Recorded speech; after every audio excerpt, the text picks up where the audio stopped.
Miss TV Fan, this is Milin po. Kamusta po sila? Ano yung ginagawa? Tayo po ay busy today at tayo po yung lumabas at meron po tayong items na i-share sa inyo na para po na tayong birthday at meron tayong bukas ng wedding gift. Yan. Darajin! Pagkalaki-laki po ng ating items. At ito po ang ating pinagkakahintay-hintay na items na kumbaga yung unang order po natin is iba. So, ang tagal-tagal po nilang i-ship. Siguro wala na silang ma-ship. At ito po ay may nakalagay na fragile. So, pinadala po kay Lex. Yung ating items is galing sa store.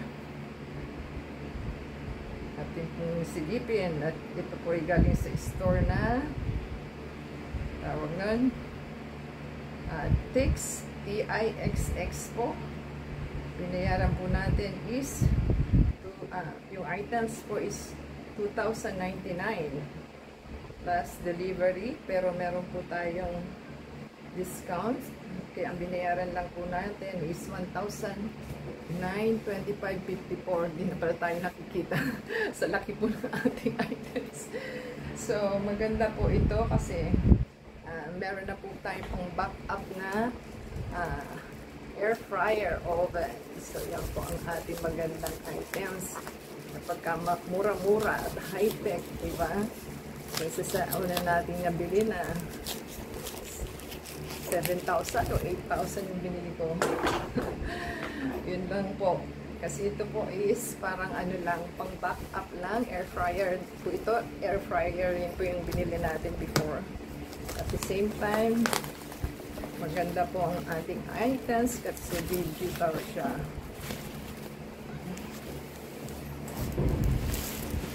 Iba din itong mga ito eh.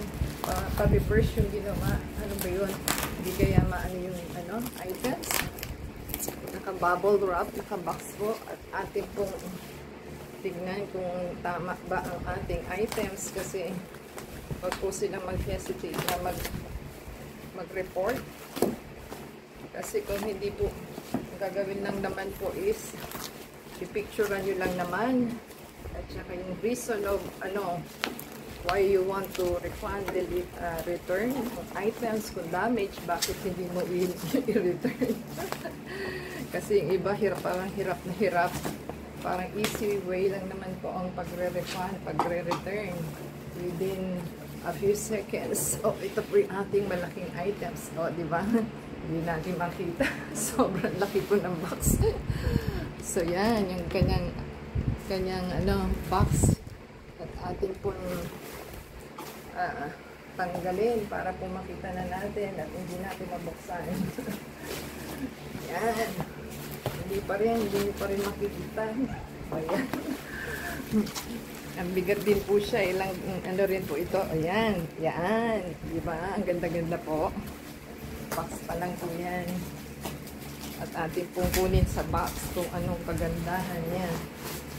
Sana po is okay. Mabigat din pala ha. 4.5 kilogram rated frequency. Yan po ang product weight, 4.5. Ang rated voltage po niya is 110 to 220. Air fryer na po.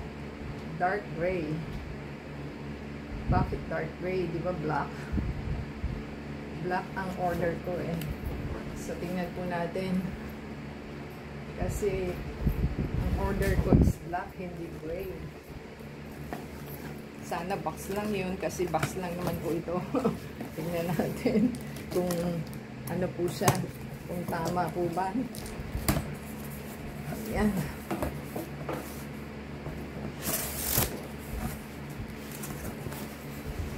Maganda po at meron po siyang libre. Wala nga. Ayan. May pot holder po siyang libre. Ewan ko kung libre ba o kasama po sa sa items. So, meron po siyang manual. Ito po yung manual. At ito po yung mga gadgets niya sa loob ng oven. May pan po siya. Ayan.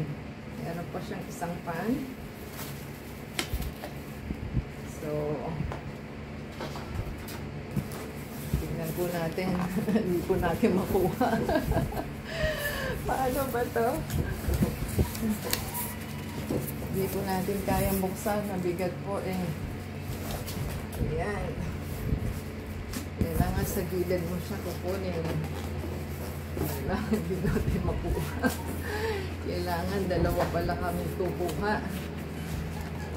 So, hindi po natin makuha unless na dalawang kayong gagawa.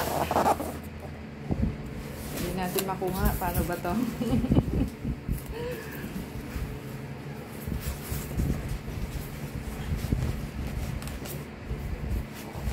Ano ba ang sikreto nito para bubuksan? Hintayin po natin.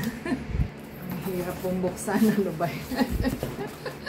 Binuksan po natin doon sa kabilang sa kabilang side kasi hindi po natin siya mahigit. At ito po, at hirap na hirap pa rin po tayo sa ating pagbubukas. Paano ba ito? Hintayin po natin. Yan, nahigit na po natin. Yan po yung ating items. So, ang nakalagay po is made in China siya. So, maganda pong ating items kasi digital siya.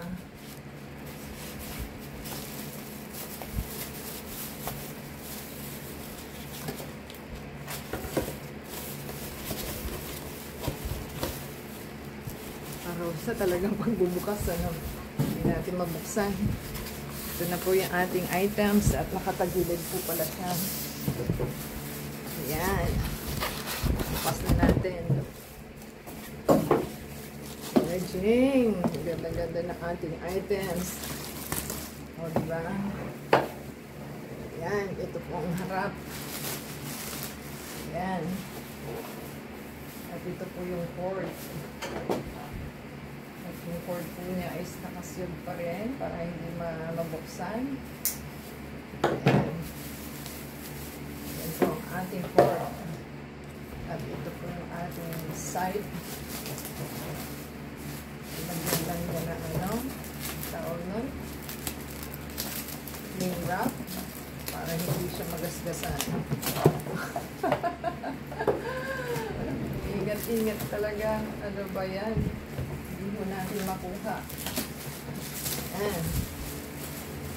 Dito na po natin ang ating items. At ito po yung Eco fryer na kanyang instruction manual. So, happy na po tayo. Power niya is 1,350 watts. So, 222 to 40 volt po. So, 50 power frequency. Yan po ang ating item. At meron po siyang nakaano dito. Tawag nun? Naka-plastic po. Ayan. So, ito po yung ano niya. May cling wrap pa. So, tanggalin po natin to kasi pagka uminit is baka ano po ito. Hindi maganda. Magkasunog-sunog pa. Yan. Naka-ano naman po siya. So, tanggalin lang po natin yan. At ito po yung items. Yan. So, bali ano po ito? 50 capacity niya. Ating pong hanapin yung ating phone para kung makita natin. Ang capacity po niya is 16 liters. Yan po ang ating items. At ano po siya? Maganda po ang ating items na nabili kasi yung unang kinancel ko po is nandito po siya sa itaas. So at least dito po sa harap nakikita nyo na habang umaandar yung inyong machine. Kaya mas gusto kong nasa harap kaysa nandito po sa itaas. So mukhang wala na po yata silang ma-deliver. Kaya kinancel ko na sa tagal po nila. Yan. Yan po ang ating items. So ingatan nyo na lang po yung tawag ng itong door para po ano, ay bakit ganon. Parang hindi po naka-totally sealed yung ano, ito oh, hindi siya naka-totally, parang nakaangat po siya. Ano ba yan? Parang nakaangat siya kasi hindi ho siya lapat dito, oh. Hindi siya lapat kasi ano, yung screen po kasi ito. So, hindi siya, parang nakalabas siya, hindi siya nakapasok.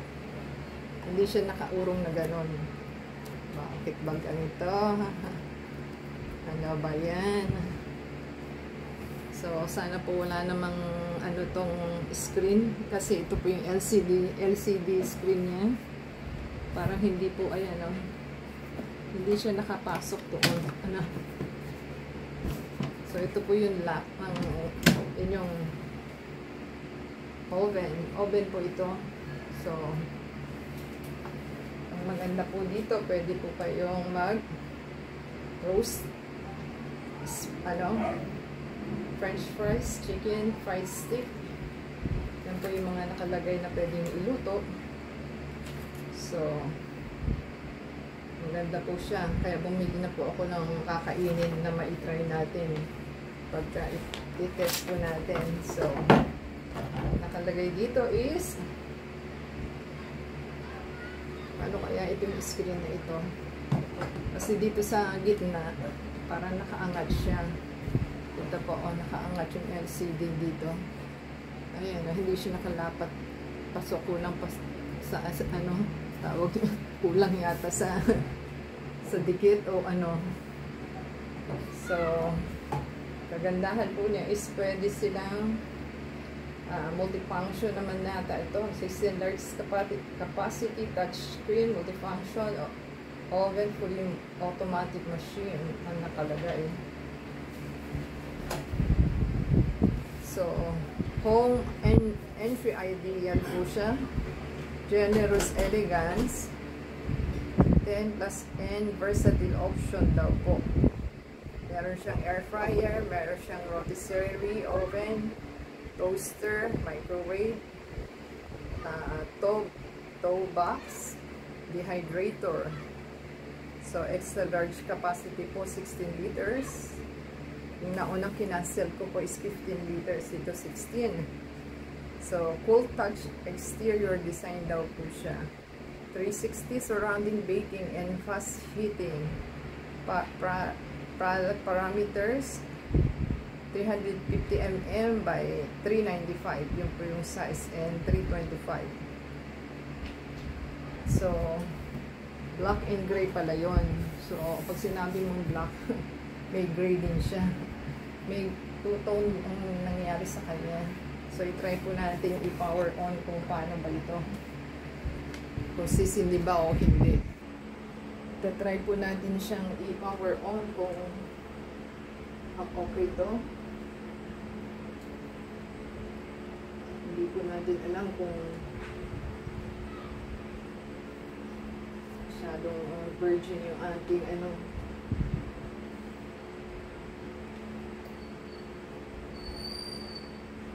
Po natin. So, ayan. Power light naman po siya. Dito yung power on. So, try na lang po natin kung paano. At pag nagamit na po natin siya, hindi ko po alam. Basahin pa po natin manual. So, ayan na po yung kanyang tawag nun. Features ng ating item. So, ganyan lang po tayo. Hindi natin alam. Oh, power on. Power off.